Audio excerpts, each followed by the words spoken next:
Viewers all over the world, for some of you that are seeing me for the first time, Ogbuefi Ezeana, ugochitubelu na Oraifite, ma ọ bụ kpọọ m aka jugo. Abụ m onye isi nchụaja na ugochitubelu ọdịnala temple. Anyị na-agba afa miri emi rụkwazi ọrụ mmụọ dị iche iche. Abụkwazi m onye isi nchụaja na ọdịnala Restoration Evangelical Mission, bụrụ onye mgbasa ozi ọdịnala Igbo. So you can call me a priest or an evangelist. I will answer. My mission is to help people live better life. N'ụbọchị taa n'oge awa nke isiokwu anyị ji wee bịa. All you need to know about reincarnation. All you need to know about reincarnation. Wee bịa ka nkọwalụ gị taa that reincarnation is real. Reincarnation is all about another opportunity given to you by creation to amend and become what you ought to be. Every human spirit here on earth was given allocated time, differ from person to person, based on work given to you here on earth.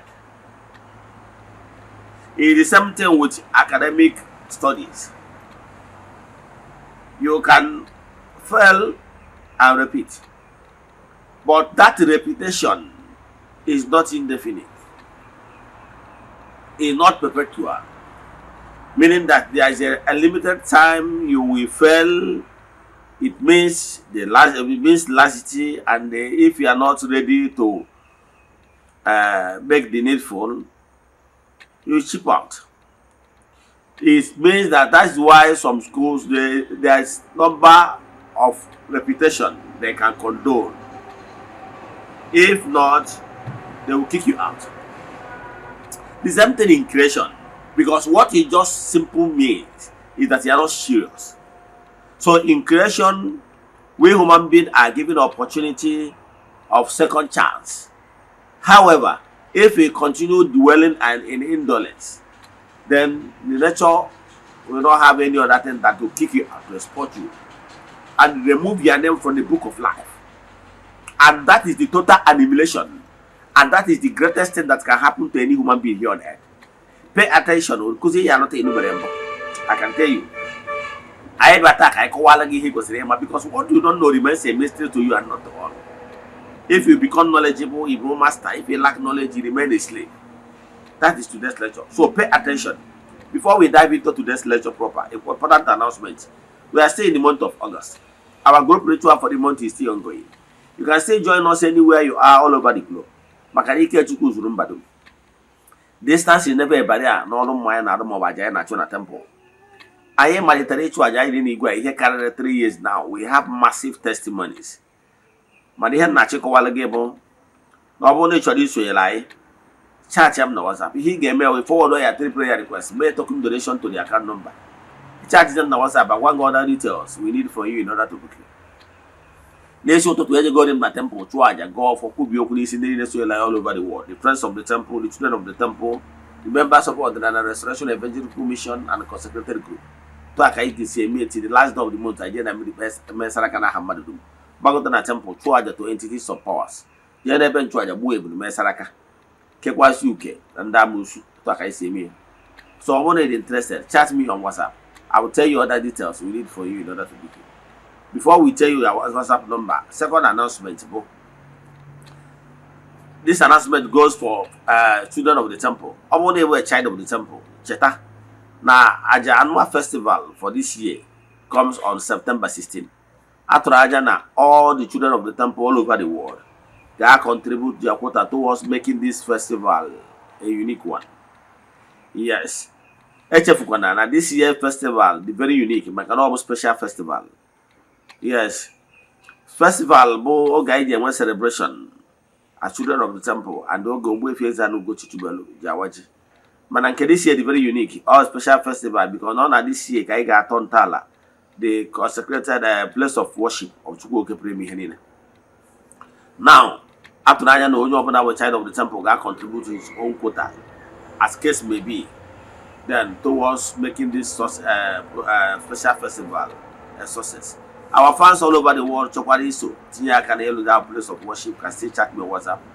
Very soon, the invitation card will be out, and the proposed place of worship pictures will still be here, made available. Now let's dive into today's lecture. WhatsApp number is 0805 7837672 or 0813 8243 8719 and screen gig up these numbers. Now let's dive into today's lecture. This lecture might be long, but if you pay attention, you learn a lot. Reincarnation, all you need to know about reincarnation. I will quote. Now reincarnation is real. Yes. And was some biblical proof. Now reincarnation is real. Or whatever, even when the Jew and the Pharisees and the Sadducees send their members. Kahaja John the Baptist. More Yawa the Messiah. More Rogers Adenania. Yes, the same thing of Okwa. Mbehaji Kwalo, those who have Jesus say, or no of the Messiah Hana Twaja. Magana Hakwell. Now Elijah will come back. No, but the Jew, how could you know? Now, reincarnation is real. Oh, yeah, but how do you watch Jesus? That Bible, where's here? Obrona, where call each the Basara reincarnation? Or where do you say, yes, they are no give any Nuku. Mana Ojakunu nature and one came madable. For the name I said, I had nature near Elijah. Betty got a water. And so on and so forth. For the sin I know had nature, no, about one of the ancients of the old, the prophet of the old. Or what you say, I can hear one they check Peter Wesa. Yet, whatever Bible. Nobody had incarnation I draw. Okay, they want to hear the incarnation. Yeah, because that question could be another opportunity to explain.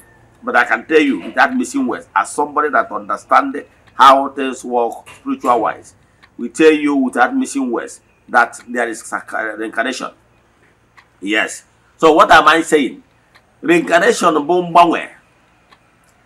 In ancient time, Iganomaka Methuselah, Iganomaka Adam, Iganomaka so many people of the ancient time. Some of them live close to 1,000 years in a single earth life. But in this time, it wasn't like this again, like that again. Everyone allocated time in the job. And that allocated time depends on what you are assigned to do on earth. Now, then sometimes people are there wake a live with all the years allocated to them in a single earth life. Yes. So for that reason, people can come at various intervals. You can come now, live 120 years, come now, next one 80 years, come another one 70 years, and so on and so forth. The most important thing that accumulated all these years will determine. Then at the final whistle, at the final exhausting the time allocated to you. Now the idea is judgment. Upon at the final whistle of your time allocated to you, you will refuse to change, because the primary purpose why you are here on earth is to become a matured human spirit, so that in the spiritual realm you will join the worthy ancestorhood and you make a difference.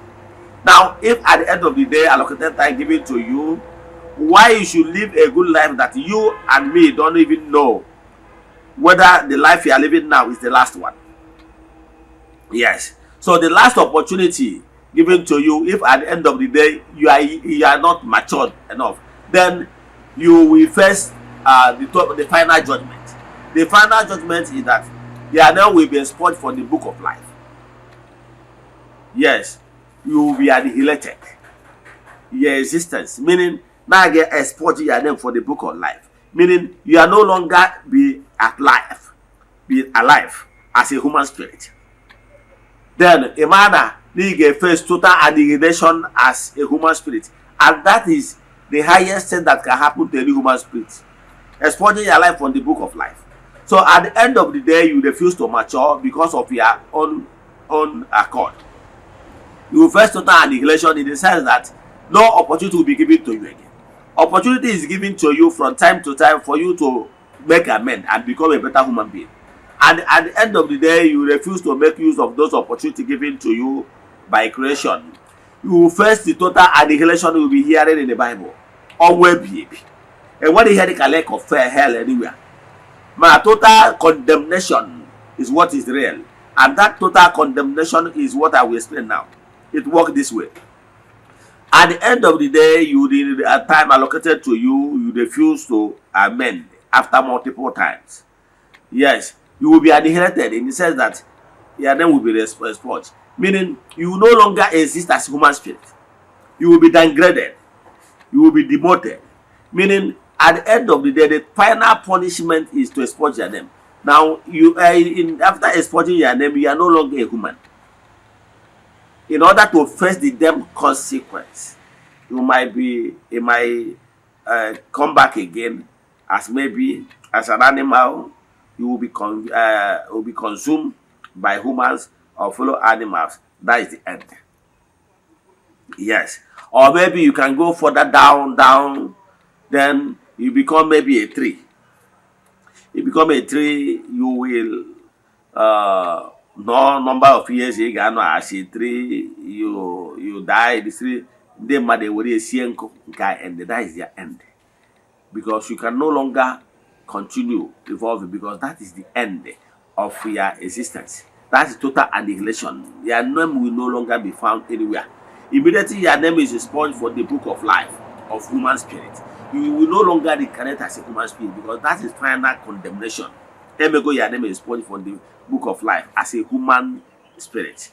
That is your end. Once you face that total everlasting demotion, that is your end. It's either you go down to become a tree, die, and they will see sienko, poyoko, or they make timber. That is end. Yes. Or they were animal. If you will be as a feast, we feed the human spirit or animals. That is your end. So this time you have opportunity. Make good use of your life. Go look at what is happening in Anibo. Or they would them. Today, I got the news of village where they bush out of them. Them got the consequence of splitting a single human spirit. You will know that in the Afro they are tired of perpetually. Why you should depart from living those reckless lifestyle. You are not permitted in creation to take someone's life. You are not permitted, whatever is it. And if you continually going on this path of living life this way, you will have head-on collision with supernatural forces, and you never go scot-free. Note that whatever you sow, what you reap, Galatian system. Some people have made their life miserable in the sense that the type of life they live here, even if another time, another opportunity is given to them, they will see first similar consequence. To test it, is it how you want to live your life without fulfilling your earthly existence? And instead of you to become a mature human spirit and become to see life in a different dimension, begin to live a good life worthy of emulation, become a role model to people, what is type of life you are living? Life of guns and machete and the violent lifestyle. You will still die violently. Yes.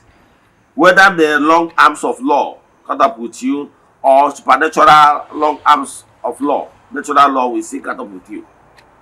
The truth of the matter is that